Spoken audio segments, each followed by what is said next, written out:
Hey, what's going on, people? I'm back with another video, and I just wanted to give my prediction for the Dillian Whyte versus Moses Itauma fight. And both guys at the weigh-in, they looked in tremendous shape, especially Dillian Whyte. We haven't seen him in this sort of shape since his first fight with Derek Chisora. And it's getting, the more I've been watching it over the last few days, I'm getting a little bit more excited for this fight because we see Dillian in this shape and we just think that, okay, this guy means business. But then the question in everyone's mind is how much is left in the tank? And Moses said that when he looked into Dillian's eyes at the weigh-in, he said he saw a wounded animal. And he was fully confident that he was going to take Dillian out. So let's see, because there's just a lot of questions. Moses has been very impressive. He's 12-0, but the only thing is now, like, he hasn't really been tested at all.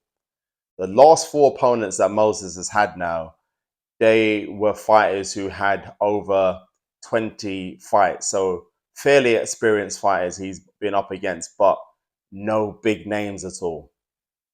The other thing that's in my mind as well, like Moses Itauma is #1 with the WBO. He's ahead of people like Frank Sanchez. He's ahead of AJ in the rankings.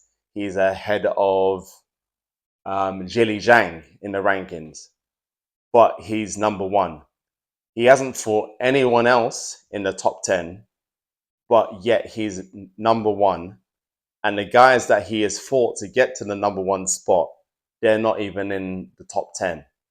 So it just makes me question now, even like with the WBO, which is his promoter's favorite route he likes to take his fighters, down the WBO route. You just need to win a WBO international belt, a WBO intercontinental belt, a WBO crystal belt, whatever belt it is, and then you just get elevated into a top spot without fighting anyone in the top 10. So I find a lot of the rankings with the sanctioning body is quite questionable because you don't necessarily need to fight anyone in the top 10 to get elevated to the #1 spot. So definitely the most testing fight for Moses. And could Dillian's experience be a telling factor in this fight as well? I just know that obviously with Dillian losing so much weight and him being in the shape that he's in, it's only going to help his endurance over the fight. Dillian, even though he hasn't got the best footwork as a fighter, but he normally keeps his shape pretty well in the early rounds. Dillian tends to get very sloppy as the fight gets into like the 5th round, 6th round, 7th round, and that's when his guard is a lot open and he's very open for shots. But if he can just obviously stay disciplined and keep a tight guard and just work off the jab, then you never know. Dillian is absolutely lethal with his left hook. And Moses, all he says he needs to do is stick to the game plan.